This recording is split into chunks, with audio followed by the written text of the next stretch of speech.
Hello coders, welcome to the react beginner series.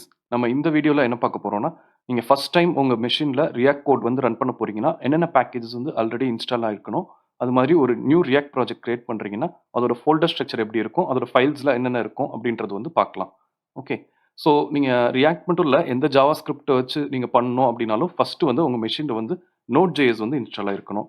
So Node.js இருக்கா இல்லையான்னு பார்க்குறதுக்கு உங்கள் கமாண்ட் லைனில் போயிட்டு, இப்போ என்னோட விஎஸ் கோட் ஓப்பன் பண்ணியிருக்கேன். விஎஸ் கோடில் நான் வந்து பார்க்குறேன், என்னோட டெர்மினலில் போயிட்டு நான் node-v அப்படின்னு சொல்லிட்டு கிளிக் பண்ணுறேன். இது வந்து நான் இப்போ வந்து நோட் வந்து ஆல்ரெடி இன்ஸ்டால் பண்ணியிருக்கனால அதோட வெர்ஷன் வந்து இங்கே வந்து டிஸ்பிளே ஆகுது. ஓகே, வெர்ஷன் 16.16 அப்படின்னு சொல்லிட்டு டிஸ்பிளே ஆகுது. இது இன்கேஸ் உங்கள் சிஸ்டமில் வந்து ஆல்ரெடி நோட் இன்ஸ்டால் ஆகலைன்னா இந்த மெசேஜ் வந்து வராது. அப்போ நீங்கள் என்ன பண்ணணும்னா Node.js அப்படின்னு சொல்லிட்டு இந்த பேக்கேஜ் வந்து இன்ஸ்டால் பண்ணணும். இது பண்ணுறதுக்கு நீங்கள் இதான் வெப்சைட் URL, நான் இதை வந்து டிஸ்கிரிப்ஷனில் ஆட் பண்ணுறேன். இதில் போயிட்டு நீங்கள் எடுத்து இப்போ ஸ்டேபிள் வெர்ஷன் வந்து கொடுத்துருக்காங்க. ஸோ இந்த ஸ்டேபிள் வெர்ஷனில் வந்து நீங்கள் அதை வந்து டவுன்லோட் பண்ணிட்டு உங்கள் சிஸ்டமில் வந்து இன்ஸ்டால் பண்ணிக்கணும். ஏன்னா நோட் இருந்தால் மட்டும்தான் உங்களால் இதை எதுவும் பண்ண முடியும். ஒன்ஸ் சக்ஸஸ்ஃபுல்லாக இன்ஸ்டால் ஆயிடுச்சான்னு பார்க்குறதுக்கு அகைன் நீங்கள் இந்த கமாண்ட் போட்டிங்கன்னா node-v போட்டிங்கன்னா உங்களுக்கு வந்து நோட் வந்து இன்ஸ்டால் ஆயிடுச்சு. இன்ஸ்டால் கரெக்டாக ஆகிடுக்கு அப்படின்னா உங்களுக்கு வெர்ஷன் நம்பர் வரும். வெர்ஷன் நம்பர் வந்துச்சுன்னா you are good to go. Okay, create react app அந்த கமாண்ட் போட்டு நம்ம வந்து ப்ராஜெக்ட் வந்து கிரியேட் பண்ண போகிறோம். ஸோ இது கிரியேட் பண்ணுறதுக்கு முன்னாடி நான் என்னோட இதில் வந்து கரெக்டான ஃபோல்டருக்கு வந்து போய்க்கிறேன். ஸோ டெஸ்க்டாப் ரியாக்ட்ன்ற ஃபோல்டருக்கு வந்து போய்க்கிறேன். ஓகே, ஸோ இப்போ வந்து npx create react app இந்த கமாண்ட் யூஸ் பண்ணிவிட்டு இதில் வந்து இப்போ நம்ம ப்ராஜெக்ட் நேம் வந்து நான் மை ப்ராஜெக்ட் அப்படின்னு சொல்லி வச்சுக்கிறேன். இன்னொரு விஷயம், இங்கே நம்ம ப்ராஜெக்ட் கிரியேட் பண்ணும்போது எப்பயுமே வந்து ஸ்மால் லெட்டர்ஸ் மட்டும் தான் அக்செப்ட் பண்ணோம். ஸோ நம்ம வந்து ஸ்மால் லெட்டரில் ப்ராஜெக்ட் நேம் வந்து கொடுக்கணும். ஓகே, ஸோ இந்த கமாண்ட் வந்து ஆல்ரெடி இருக்கனால மீன்ஸ் நான் இந்த பேக்கேஜ் வந்து ஆல்ரெடி இன்ஸ்டால் பண்ணியிருக்கனால இப்போ வந்து எனக்கு இந்த கமாண்ட் வந்து சக்ஸஸ் ஆகுது. இன்கேஸ் உங்களுக்கு வந்து இந்த கமாண்ட் சக்ஸஸ் ஆகலை அப்படின்னா நீங்கள் வந்து பார்த்தீங்கன்னா இது வந்து நீங்கள் இங்கே போயிட்டு பார்த்தீங்கன்னா இது வந்து யூஸ் பண்ணுற மாதிரி இந்த கமாண்ட் வந்து யூஸ் பண்ணுற மாதிரி இருக்கும். நம்ம ஏற்கனவே ப்ரீவியஸ் ஸ்டெப்பில் நீங்கள் npm இன்ஸ்டால் பண்ணிட்டீங்க. ஸோ இப்போ npm init npm install create react app இந்த கமாண்ட் வந்து நீங்கள் இன்ஸ்டால் பண்ணணும். இதை இன்ஸ்டால் பண்ணீங்கன்னா நெக்ஸ்ட் வந்து ஒன்ஸ் அது சக்ஸஸ்ஃபுல்லாக இன்ஸ்டால் ஆனோடனே நீங்கள் npx create react app இப்போ நம்ம கொடுத்த மாதிரி மை ஃபர்ஸ்ட் ப்ராஜெக்ட் அப்படின்னு சொல்லிட்டு ஒரு ப்ராஜெக்ட் வந்து கிரியேட் பண்ணிக்கலாம். ஓகே, ஸோ இது ரெண்டும் அது ப்ரீ ரெக்விசைட். ஒன்று வந்து Node.js இருக்கணும், நெக்ஸ்ட் வந்து இந்த கிரியேட் ரியாக்ட் ஆப்ன்றது வந்து இன்ஸ்டால் ஆயிருக்கணும். இது ரெண்டும் இன்ஸ்டால் ஆயிருந்தால் தான் உங்களுக்கு வந்து சக்ஸஸ்ஃபுல்லாக வந்து ப்ராஜெக்ட் வந்து கிரியேட் பண்ண முடியும். ஓகே, ஸோ இன்னும் போயிட்டுருக்கு. நான் சொன்ன மாதிரி தெர் ஆர் 2 வேஸ் இருக்கு. ஒன்று வந்து கிரியேட் ரியாக்ட் ஆப் வச்சு இந்த கமாண்ட் வச்சு ப்ராஜெக்ட் கிரியேட் பண்ணுறது. இன்னொரு கேஸ் இருக்குது, பட் அது வந்து கொஞ்சம் பிட் நீங்கள் ஒன்ஸ் எக்ஸ்பீரியன்ஸ் ஆனோடனே அதை வந்து யூஸ் பண்ணலாம். ஏன்னா மோஸ்ட் ஆஃப் த டைம்ஸில் நம்ம டிபெண்டன்சி இன்ஜெக்ஷன் இதெல்லாம் வந்து யூஸ் பண்ணுற மாதிரி இருக்கும். அந்த மாதிரி கேசஸில் நம்மளால் கிரியேட் ரியாக்ட் ஆப்பில் வந்து கிரியேட் பண்ண ப்ராஜெக்ட் வச்சு அது ஒர்க் பண்ண முடியாது. ஸோ அந்த மாதிரி கேசஸில் நம்ம யூஸ் பண்ணுற மாதிரி இருக்கும். அது வந்து இன்னொரு வீடியோவில் நம்ம பார்க்கலாம். இப்போ பார்த்தீங்கன்னா ஒன்ஸ் வந்து ப்ராஜெக்ட் வந்து சக்ஸஸ்ஃபுல்லாக கிரியேட் ஆனோடனே நமக்கு வந்து npm ஸ்டார்ட்ஸ் இங்கே வந்து உங்களுக்கே வந்து சீரீஸ் ஆஃப் கமாண்ட்ஸ் வந்து லோட் ஆகும். Okay, npm start, npm run build, npm test, npm run eject. So நீங்கள் பண்ண வேண்டியது இப்போ ஒவ்வொருத்தரும் ரீட் பண்ணி பார்த்தீங்கன்னா கொடுத்துருப்பாங்க. ஸ்டார்ட்னா ஸ்டார்ட்ஸ் த டெவலப்மெண்ட் சர்வர், பில்டுனா builds the application for production, அது நமக்கு இப்போ தேவையில்லை. டெஸ்ட் வந்து இது வந்து ஸ்டார்ட்ஸ் த டெஸ்ட் ரன்னர், அதுவும் இப்போ தேவையில்லை. எஜெக்டும் இப்போ பண்ண மாட்டோம். Remove this tool and copy build dependencies, இதுவும் வந்து நம்ம பண்ண மாட்டோம். Okay, we suggest that by typing cd my project. அப்புறம் வந்து அதாவது என்ன சொல்கிறாங்க, வந்து இப்போ ப்ராஜெக்ட் வந்து கிரியேட் ஆகிடுக்கல, அந்த இதுக்கு வந்து போக சொல்கிறாங்க. ஸோ சேஞ்ச் டைரக்டரி கொடுத்து அந்த பாத்துக்கு வந்து போயிடுறோம். அங்கே போயிட்டு நீங்கள் வந்து npm ஸ்டார்ட் பண்ணலாம். பட் அதுக்கு முன்னாடி நான் கோடு வந்து ஓப்பன் பண்ணிக்கிறேன். ஸோ கோடு வந்து இன்னொரு இதில் ஓப்பன் பண்ணிக்கிட்டேன். ஓகே, ஸோ இப்போ தான் இங்கே தான் வந்து நம்ம மை ப்ராஜெக்ட் கிரியேட் பண்ண எல்லா ஃபைல்ஸும் வந்து இருக்குது. ஓகே, நான் இந்த டெர்மினலில் போயிட்டு ரன் பண்ணுறேன். ஸோ இப்போ நம்ம அந்த கமாண்ட் அதில் கொடுத்துருந்த மாதிரி npm ஸ்டார்ட் வந்து யூஸ் பண்ணுறேன். ஓகே, ஸோ ஓகே இப்போ கமாண்ட் ஓகே நமக்கு ரன் ஆயிடுச்சுன்னா இது வந்து கிரியேட் ஆகும். இதுதான் வந்து நம்ம டிஃபால்ட் லேண்டிங் பேஜாக இருக்கும். இதில் வந்து என்ன கொடுத்துருக்காங்க, edit src/app.js and save to reload அப்படின்னு கொடுத்துருக்காங்க. அதாவது சோர்ஸில் app.jsன்ற ஃபைலை நீங்கள் வந்து சேஞ்ச் பண்ண இங்கேருந்து வந்து நீங்கள் ஸ்டார்ட் பண்ணலாம் அப்படின்னு சொல்லி கொடுத்துருக்காங்க. ஓகே, இப்போ நம்ம அதுக்கு முன்னாடி என்னென்ன ஃபைல்ஸ் வந்து கிரியேட் ஆகிருக்கு, அது எப்படி இருக்குது அப்படின்னு சொல்லிட்டு பார்க்கலாம். இப்போ பார்த்தீங்கன்னா ஃபஸ்ட்டு நீங்கள் பார்க்க வேண்டியது ரீட்மி ஃபைல். ரீட்மி ஃபைலில் பார்த்தோன்னா இது நீங்க ஃபர்ஸ்ட் டைம் நீங்க பிகின் பண்ணும்போது ஒரு தடவ இது ஃபுல்லா கோ த்ரூ பண்ணிக்கலாம். கோ த்ரூ பண்ணீங்கன்னா உங்களுக்கு ஒரு நல்ல அண்டர்ஸ்டாண்டிங் கிடைக்கும். இப்ப நம்ம கிரியேட் ரியாக்ட் ஆப் வழியா வந்து ஆப் வந்து கிரியேட் பண்ணியிருக்கோம். நெக்ஸ்ட் வந்து பார்த்தீங்கன்னா, என்பிஎம் ஸ்டார்ட். என்பிஎம் ஸ்டார்ட் வந்து அவங்க வந்து குடுத்துருக்காங்க. Run the app in the development mode. So இது வந்து இந்த லோக்கல் ஹோஸ்ட்ல வந்து ரன் ஆகும். நம்ம என்பிஎம் ஸ்டார்ட் குடுத்தா அப்படின்னு சொல்லி குடுத்துருக்காங்க. நெக்ஸ்ட் இருக்குது என்பிஎம் டெஸ்ட். இப்போ என்பிஎம் டெஸ்ட் வந்து நம்ம டெஸ்ட் ஸ்கிரிப்ட்ஸ் இருந்தால் தான் தேவைப்படும். இப்போதைக்கு நம்ம எதுவும் இது பண்ண வேண்டியதில்லை.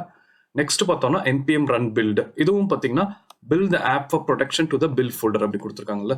ஸோ இது வந்து நமக்கு இப்போதைக்கு தேவையில்லை. ஒன்ஸ் வந்து நீங்கள் ஒரு ஆப் வந்து டெவலப் பண்ணியிருக்கீங்க அதுக்கு அப்படின்னா தான் வந்து நம்ம அதை வந்து டிப்ளாய் பண்ணுறதுக்கு ட்ரை பண்ணுவோம். டிப்ளாய் பண்ணுறப்ப தான் வந்து நம்ம என்பிஎம் ரன் பில்டு வந்து தேவை. ஓகே, என்பிஎம் ரன் எஜெக்ட் அப்படின்னு சொல்லி போட்டிருக்காங்கல்ல. அகைன் இங்கே வந்து பார்த்தீங்கன்னா note this one way operation அப்படின்னு சொல்லி போட்டிருக்காங்க. ஸோ நீங்கள் வெரி கேர்ஃபுல்லாக இருக்கணும் அந்த கமாண்ட் யூஸ் பண்ணுறப்போ. நீங்கள் டெஸ்ட்டுக்கு அந்த கமாண்ட் யூஸ் பண்ணால் கூட கிரியேட் ரியாக்ட் ஆப்பில் இருக்க சில பேக்கேஜஸ் வந்து ரிமூவ் ஆகிடும். அதாவது நம்ம ப்ராஜெக்டில் இருக்க சில பேக்கேஜஸ் வந்து ரிமூவ் ஆகிடும். ஸோ இப்போதைக்கு நம்ம அதை பற்றி மைண்ட் பண்ண வேண்டிய இந்த கமாண்ட் வந்து யூஸ் பண்ண போகிறது இல்லை. ஸோ இதை இப்போதைக்கு நம்ம ஒரி பண்ணிக்க வேண்டியதில்லை. இதை ஸ்கிப் பண்ணிடலாம். ஸ்கிப் பண்ணிவிட்டு ஓகே, மற்ற இது வந்து நமக்கு வந்து ஸ்டெப்ஸ் கொடுத்துருப்பாங்க. கோட் ஸ்ப்ளிட்டிங் எப்படி பண்ணுறது, பண்டில் சைஸ் எப்படி, ப்ராக்ரஸிவ். ஸோ இதெல்லாம் வந்து சும்மா டியூட்டோரியல் மாதிரி இந்த லிங்க்ஸில் வந்து நீங்கள் அப்புறம் ரெஃபர் பண்ணிக்கலாம். ஓகே, ஸோ இப்போ இந்த பக்கம் வாங்க. நம்ம லெஃப்ட் ஹேண்ட் சைட் பார்த்தீங்கன்னா நமக்கு வந்து சோர்ஸ் ஃபோல்டர் இருக்குது, பப்ளிக் ஃபோல்டர் வந்து இருக்குது. ஓகே, இந்த சோர்ஸ் இதுதான் நம்ம புதுசாக கிரியேட் ஆகிற ஆப். நம்ம create react app command use பண்ணி இந்த ப்ராஜெக்ட் கிரியேட் பண்ணுறப்போ இந்த ஃபோல்டர்ஸ்லாம் வந்து கிரியேட் ஆயிருக்கும். சோர்ஸ், பப்ளிக் இதெல்லாம். இப்போது பப்ளிக் பற்றி இப்போதைக்கு நம்ம ஒரி பண்ண வேண்டியதில்லை. ஓகே, நம்ம பண்ண போகிற கோட் எல்லாமே சோர்ஸ் உள்ளே தான் இருக்கும், சோர்ஸ் ஃபோல்டருக்குள்ளே இருக்கும். ஓகே, இப்போ ப்ரோக்ராமிங் ஃப்ளோ வந்து எங்கே ஸ்டார்ட் ஆகும் அப்படின்னா index.jsல தான் வந்து ஸ்டார்ட் ஆகும். ஓகே, index.jsல தான் இங்கே பார்த்தீங்கன்னா இப்போ இதில் பாருங்கள், root equal to react dom.create root அப்படின்னு சொல்லிட்டு இந்த கமாண்ட் இருக்குல்ல, document.get element by id root அப்படின்னு இருக்குல்ல. ஸோ இது வந்து என்ன பண்ணுன்னா, அதாவது இப்போ இது பற்றி உங்களுக்கு தெரியணும்னா நம்ம சிங்கிள் பேஜ் அப்ளிகேஷன், இப்போ ரியாக்ட்லையும் சரி, இப்போ நீங்கள் மற்ற பாப்புலர் டெக்னாலஜிஸ் நீங்கள் ஆங்குலர் யூஸ் பண்ணாலும் சரி, இதெல்லாம் வந்து நம்ம சிங்கிள் பேஜ் அப்ளிகேஷன் அப்படின்னு சொல்லுவோம்.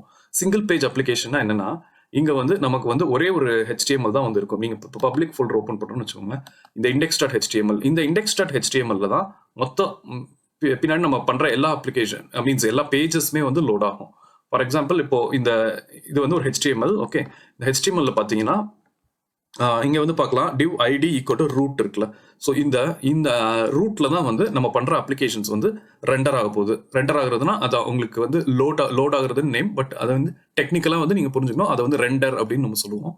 ஸோ வந்து ரெண்டர் ஆக போகிறது வந்து இந்த ரூட்டில் தான். ஓகே, அதுதான் வந்து இப்போ நான் சொன்னேன் index.jsல தான் நம்ம ஃப்ளோ ஸ்டார்ட் ஆகுது அப்படின்னு சொன்னோம். ஸோ index.jsல என்ன பண்ணுவோம்னா, இங்கே வந்து பார்த்தீங்கன்னா இது வந்து query பண்ணி எடுக்கிறாங்க. அந்த ரூட்டை query பண்ணி எடுத்துட்டு அந்த ரூட்டில் தான் வந்து நம்ம வந்து லோட் பண்ணுறோம் அப்ளிகேஷன். ஓகே, ஸோ இந்த root.render, இந்த ரெண்டருக்குள்ள தான் இங்கே தான் வந்து நம்ம அப்ளிகேஷன் ஃப்ளோ வந்து ஸ்டார்ட் ஆகும் index.jsல.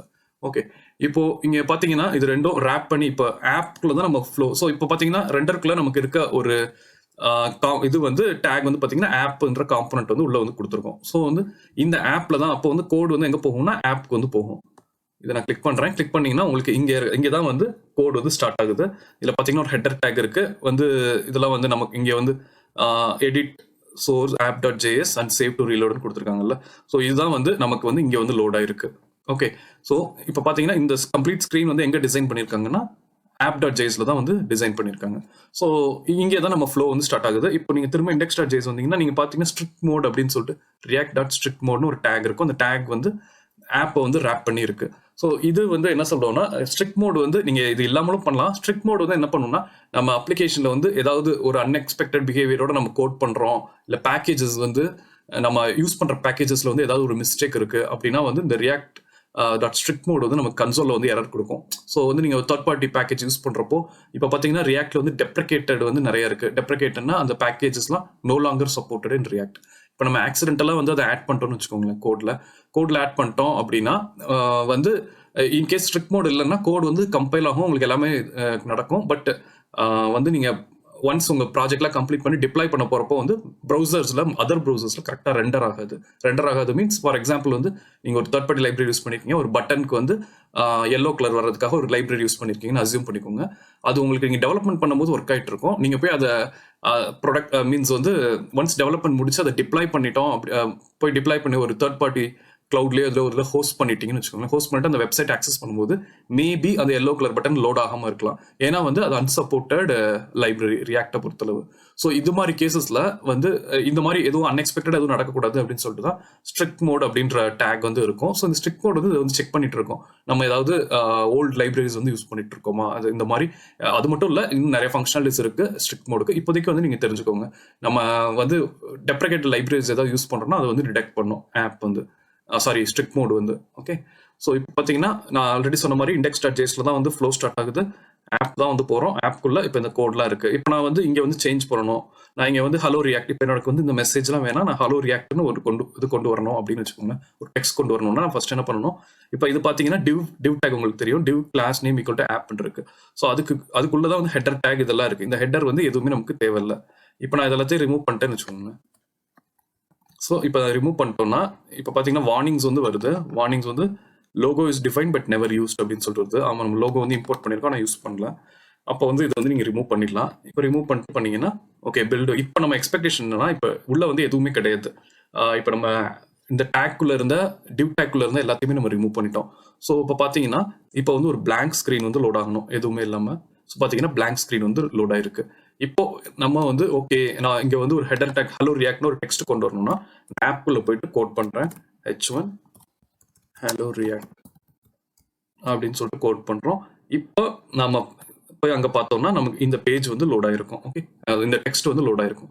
ஸோ இதுதான் வந்து பேசிக்ஸ். நம்ம இதான் ப்ராஜெக்ட் ஸ்ட்ரக்சர் இப்படி இருக்கும். நம்ம இங்கேருந்து வர்றோம், மற்ற ஃபைல்ஸ் வந்து பார்த்துக்கலாம். இப்போ ஒரு தடவை கோ த்ரூ பண்ணிடலாம். app.css வந்து இப்போ பார்த்தீங்கன்னா நம்ம ஆல்ரெடி இருந்த கோடு வந்து ரிமூவ் பண்ணிட்டோம். ஸோ வந்து app.cssல உள்ள இருக்க எதுவுமே நம்ம யூஸ் பண்ணல. இது ஃபார் ஸ்டைலிங். CSSனால உங்களுக்கு தெரியல, ஸ்டைலிங்காக யூஸ் பண்ணுறது. ஸோ ஸ்டைல்ஸ்க்காக யூஸ் பண்ணியிருக்கோம். இங்கே வந்து தேவையில்லை, ஏன்னா நம்ம அது உள்ள இருந்த கோடு வந்து ரிமூவ் பண்ணிட்டோம். இப்போ நீங்கள் இது எல்லாத்தையும் ரிமூவ் பண்ணிட்டாலும் எந்த எஃபெக்டும் இருக்காது. இப்போ பார்த்தீங்கன்னா நான் எல்லாத்தையும் ரிமூவ் பண்ணிடுறேன். ஓகே, இப்போ பாருங்க, அதே நமக்கு மொதல் என்ன ரெண்டர் ஆகிட்டு இருந்துச்சோ அதே தான் வந்து இப்பயும் ரெண்டர் ஆகும். ஹலோ ரியாக்ட்னு நம்ம அலைன்மெண்ட் மட்டும் மாறி இருக்கு. ஸோ பார்த்தீங்கன்னா அந்த ஸ்டைல் வந்து ரிமூவ் ஆயிருக்கு. நம்ம தேவையில்லாத ஸ்டைல்ஸ்லாம் ரிமூவ் பண்ணிட்டோம். ஓகே, அடுத்து பார்த்தீங்கன்னா app.js தான் இப்போ நம்ம பார்த்தோம். app.test.js ஒரு ஃபைல் இருக்கும். டெஸ்ட் வந்து என்னன்னா, நீங்கள் வந்து யூனிட் டெஸ்டிங் பண்ணுறது. யூனிட் டெஸ்டிங் வந்து நம்ம இன்னொரு வீடியோவில் பார்க்கலாம். யூனிட் டெஸ்டிங்னா என்னன்னா, நீங்கள் பண்ணுற ஃபங்க்ஷனாலிட்டி கரெக்டாக இருக்கான்னு சொல்லிட்டு கோட் வழியாகவே டெஸ்ட் பண்ணுறது. இப்போ இன்கேஸ் வந்து நம்ம மோஸ்ட் ஆஃப் த இனிஷியல் டெவலப்மெண்ட்டில், அதாவது நீங்கள் ரியாக்ட் லேர்ன் பண்ணுறப்போ மேபி அது யூஸ் பண்ணாமல் இருப்பீங்க. நீங்கள் கம்பெனிஸில் இருக்கீங்கன்னா மோஸ்ட் ஆஃப் த டைம்ஸ் வந்து அதை யூஸ் பண்ணுவோம், ரியாக்ட் டெஸ்டிங் வந்து இது பண்ணுவோம். இப்போதைக்கு நம்ம யூஸ் பண்ணல அப்படின்னா வந்து இதை வந்து ரிமூவ் இதை ரிமூவ் பண்ணிட்டா இந்த மீன்ஸ் தேவையில்லாத ஃபைல்ஸ் வந்து ரிமூவ் பண்ணிடலாம். அடுத்து index.css, அகைன் இது வந்து ஸ்டைலிங்காக ஸ்டைல்ஸ் வந்து ஆட் பண்ணியிருக்காங்க. index.js நான் சொன்ன மாதிரி இங்கே தான் வந்து, அதாவது இங்கே ரிப்போர்ட் வெப் வைட்டல்ஸ்னு இன்னொரு இது இருக்குல்ல, இன்னொரு ஃபங்க்ஷன் வந்து கால் பண்ணியிருக்கோம். இதில் பார்த்தீங்கன்னா இங்கே வந்து எக்ஸ்பிளனேஷன் கொடுத்துருக்காங்க. If you want to start measuring the performance in your app, pass a function to log results. இது வந்து பெர்ஃபார்மன்ஸ் வந்து மெஷர் பண்ணுறதுக்காக நம்ம வந்து யூஸ் பண்ணுறோம். இதோட சின்டாக்ஸ் வந்து இங்கே வந்து கொடுத்துருக்காங்க. இப்போதைக்கு இங்கே எதுவுமே நடக்கல. ஸோ வந்து அதான் எம்டி டேக் வந்து இருக்கு. நம்ம இன்கேஸ் மெஷர் பண்ண வேண்டிய தேவை இருந்துச்சுன்னா அது நம்ம வந்து அந்த பர்டிகுலர் ஃபங்க்ஷன் வந்து பாஸ் பண்ணணும். அதை டீட்டெயில்டாக வந்து இன்னொரு வீடியோவில் பார்க்கலாம்.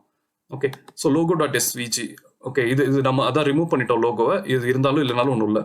வெப் வைட்டல்ஸையும் வந்து இப்போ வந்து இன்கேஸ் வந்து நம்ம அதை பெர்ஃபார்மன்ஸ் மெஷர் இந்த பாயிண்ட்ல வந்து நம்ம யூஸ் பண்ணல அப்படின்னா நீங்கள் வந்து ரிமூவ் பண்ணிடலாம். இப்போ ஃபார் எக்ஸாம்பிள் நான் டெலிட் பண்ணிட்டேன். டெலிட் பண்ணிட்டு இங்கே போயிட்டு ரிப்போர்ட் வெப் வைட்டல்ஸையும் வந்து தூக்கிட்டேன். இப்போ வந்து நம்ம கோட் இது வந்து பழைய மாதிரி ரன் ஆகும். ஓகே, ஸோ இங்கே வந்து இம்போர்ட் பண்ணியிருக்கோம், அதையும் வந்து ரிமூவ் பண்ணிடுறேன்.